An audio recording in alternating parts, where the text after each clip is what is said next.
It happened one day at December's end. Some neighbors called on an old-time friend, and they found his shop so meager and mean, made gay with 1,000 boughs of green.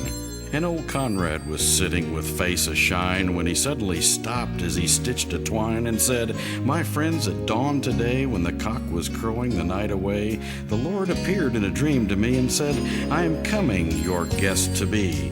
So I've been busy with feet astir, strewing my shop with branches of fir.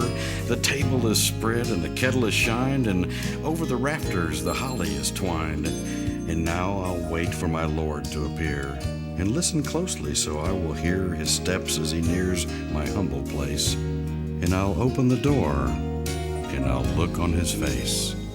Then his friends went home and left Conrad alone, for this was the happiest day he had known. For long since his family had all passed away, and Conrad had spent many a sad Christmas day. But he knew with the Lord as his Christmas guest, this Christmas would be the dearest and best.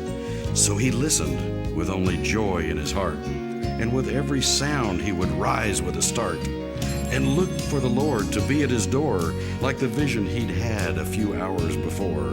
So he ran to the door after hearing a sound, but all he could see on the snow-covered ground was a shabby beggar whose shoes were torn, and all of his clothes were ragged and worn. But old Conrad was touched as he stood at the door, and he said, "Your feet must be cold and sore. I have some shoes in my shop for you, and I have a coat to keep you warmer too."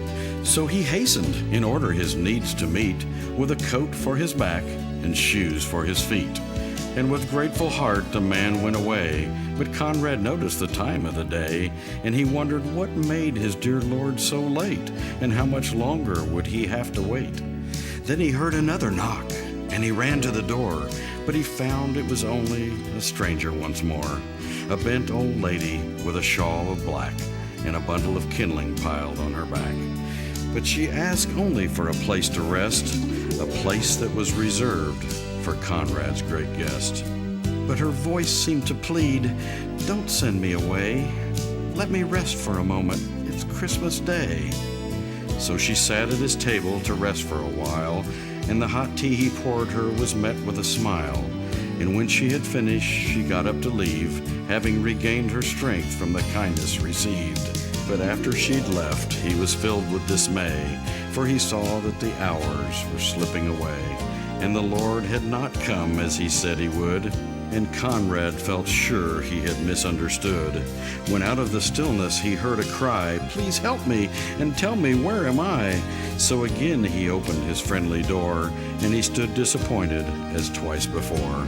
It was only a child who had wandered away and was lost from her family on Christmas Day. Again Conrad's heart was heavy and sad, but he knew he could make this little girl glad. So he called her in and wiped her tears, and he quieted all of her childish fears. Then he led her back to her family's place, where great joy could be seen on everyone's face. Then Conrad returned to his home once more, but as he entered his own darkened door, he knew that the Lord was not coming today, for the hours of Christmas had all passed away. So he fell on his knees, and he started to pray, and he said, "Lord, why did you delay? What kept you from coming to call on me? I wanted so much your face to see." Then softly in the silence, a voice he heard, "Lift up your head. I have kept my word. 3 times my shadow crossed your floor. 3 times I came to your lowly door. I was the beggar with bruised cold feet. I was the woman you gave something to eat. I was the child on the homeless street. 3 times I knocked, 3 times I came in, and each time I found the warmth of a friend. Of all the gifts, love is the best. I was honored to be your Christmas guest."